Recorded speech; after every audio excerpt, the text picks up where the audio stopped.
அனைவருக்கும் வணக்கம் நண்பர்களே.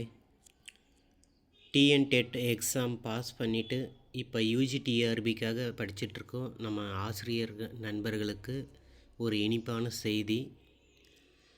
நேற்றைக்கு பார்த்திங்கன்னா ஒரு செய்தி வெளியிட்டிருக்காங்க.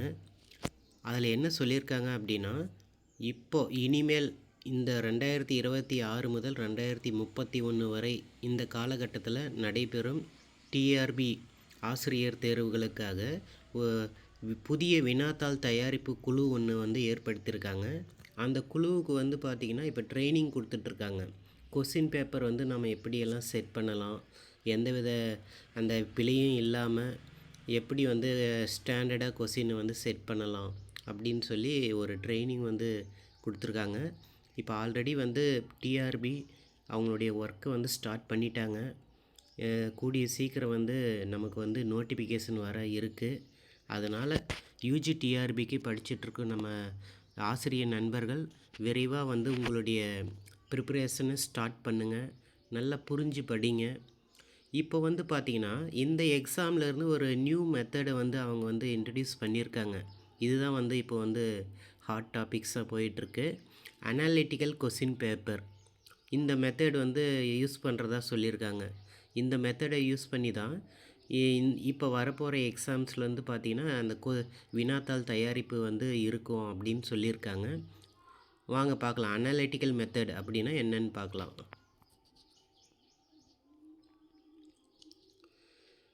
இதுதான் பார்த்திங்கன்னா உங்களுக்கு இந்த லெட்டர் பாருங்கள், ஷோ பண்ணிகிட்ருக்கேன். இப்போது இந்த கொஸ்டின் பேப்பர் செட்டிங்ஸ் இதை யார் எடுத்துகிட்ருக்காங்க அப்படின்னா டான்சினா என்னன்னு தெரிஞ்சுக்கோங்க. Tamil Nadu state council of higher education. இப்போ இவங்க தான் இனிமேல் நடக்க போகிற எல்லா டிஆர்பி எக்ஸாம்ஸ்க்கும் கொஸ்டின்ஸ் செட் பண்ண போகிறாங்க. இப்போ அந்த ஃபேக்கல்ட்டிஸ்லாம் நாமினேட் பண்ணிவிட்டு அவங்களுக்கு இப்போ ட்ரைனிங் கொடுக்கறதுக்காக பார்த்திங்கன்னா அரேஞ்ச் பண்ணிகிட்ருக்காங்க. Training analytical question paper setting request for nomination of faculty experts. அந்த ஃபேக்கல்ட்டிஸ் எக்ஸ்பர்ட்ஸ் எல்லாரையும் கூப்பிட்டு அவங்களுக்கு இது ரிலேட்டடாக பார்த்திங்கன்னா ட்ரைனிங் கொடுக்க போகிறாங்க. அடுத்து இதில் ஒரு இம்பார்ட்டன்ட் திங்ஸ் என்ன அப்படின்னா, இந்த கொஸ்டின் பேப்பரோட குவாலிட்டி நல்லா இருக்கணும். இதுக்கு ப்ரீவியஸ் எக்ஸாமில் நடந்த மாதிரி இல்லாமல், மிஸ்டேக்ஸ் எதுவும் இல்லாமல் நீட்டாக கொஸ்டின் பேப்பரை டிசைன் பண்ணணும் அப்படின்ட்டு இவங்க பார்த்திங்கன்னா இந்த குழு ஆரம்பிச்சிருக்காங்க. இதில் முக்கியமான விஷயம் analytical question paper setting and modern assessment practice. இதுதான் முக்கியம். நம்ம ஒரு டாப்பிக்கை எடுத்தோம் அப்படின்னா அது ஜஸ்ட்டு சம்மரி, அது சர்ஃபேஸ் லெவலில் நம்ம ரீட் பண்ணிட்டு போனோம் அப்படின்னா நம்மளால் கண்டிப்பாக அந்த கொஸ்டினை அட்டன் பண்ண முடியாது. நம்ம ஜஸ்ட் ஒரு மனப்பாடம் மட்டும் செஞ்சுட்டு போயிட்டு அந்த எக்ஸாமை அட்டன் பண்ணோம்னா கண்டிப்பாக முடியாது. அனாலிட்டிக்கல் அப்படின்னா என்னென்னா பகுப்பாய்வு செய்தல். நாம் ஒரு பாடத்தை எந்த அளவுக்கு புரிஞ்சு படிச்சிருக்கோம், யோசித்து அதை எப்படி ஆன்சர் பண்ணணும், அப்படி அந்த வகையில் தான் இனிமேல் கொஸ்டின்ஸ் அமைய போகுது.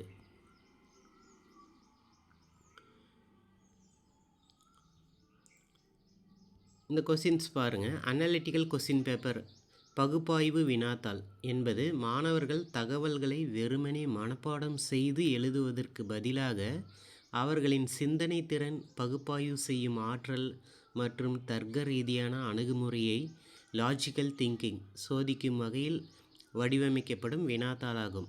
ஸோ இதிலிருந்து நமக்கு என்ன தெரியுது அப்படின்னு பார்த்தீங்கன்னா, இனிமேல் வர அந்த போட்டித் தேர்வுகளில் உண்டான வினாத்தாள்கள் எல்லாமே பார்த்திங்கன்னா கொஞ்சம் கடினமாக தான் இருக்கும். நேரடியாக கொஸ்டின்ஸ் கேட்குறது கொஞ்சம் வாய்ப்பு கம்மி தான். அதனால் நீங்கள் ஒரு டாபிக் எடுத்திங்கன்னா முழுசாக புரிஞ்சிக்கிட்டு படிங்க. இப்போ நம்ம அந்த டாப்பிக்கில் ஃபுல் நாலேஜ் இருந்துச்சு அப்படின்னா கண்டிப்பாக நமக்கு எந்த கொஸ்டின்ஸ் எப்படி கேட்டாலும் நம்மளால் எழுத முடியும்.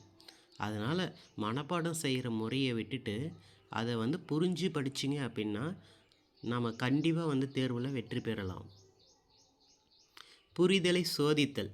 நேரடி கேள்விகளுக்கு பதிலாக டைரக்ட் கொஸ்டின்ஸ். பாடக்கருத்தை மாணவர்கள் எந்த அளவிற்கு புரிந்து வைத்துள்ளார் என்பதை சோதிக்கும் வகையில் கேள்விகள் இருக்கும் அப்படின்னு சொல்லியிருக்காங்க.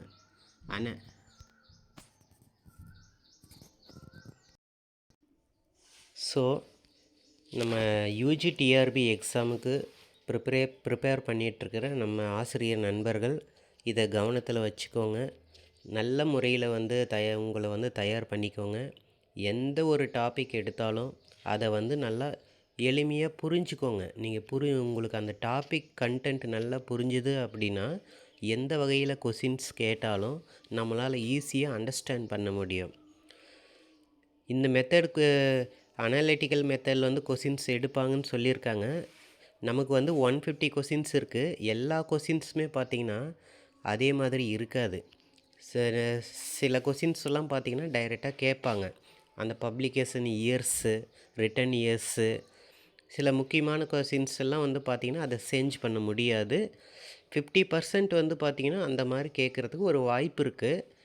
அதனால் அதை நினச்சி யாரும் வந்து பயப்பட வேண்டாம். கண்டிப்பாக நம்மளால் இந்த தேர்வை நல்ல முறையில் எழுதி நம்மளுடைய கனவை வந்து நம்மளால் நிறைவேற்றிக்க முடியும்.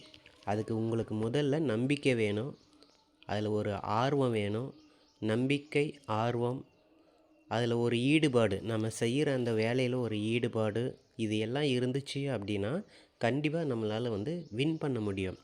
ஸோ உங்களுடைய ப்ரிப்பரேஷனை ஸ்டார்ட் பண்ணுங்கள். இப்போ இருந்து ஸ்டார்ட் பண்ணால் கூட உங்களால் கண்டிப்பாக வந்து தயாராக முடியும். இந்த தேர்வில் வெற்றி பெற முடியும்.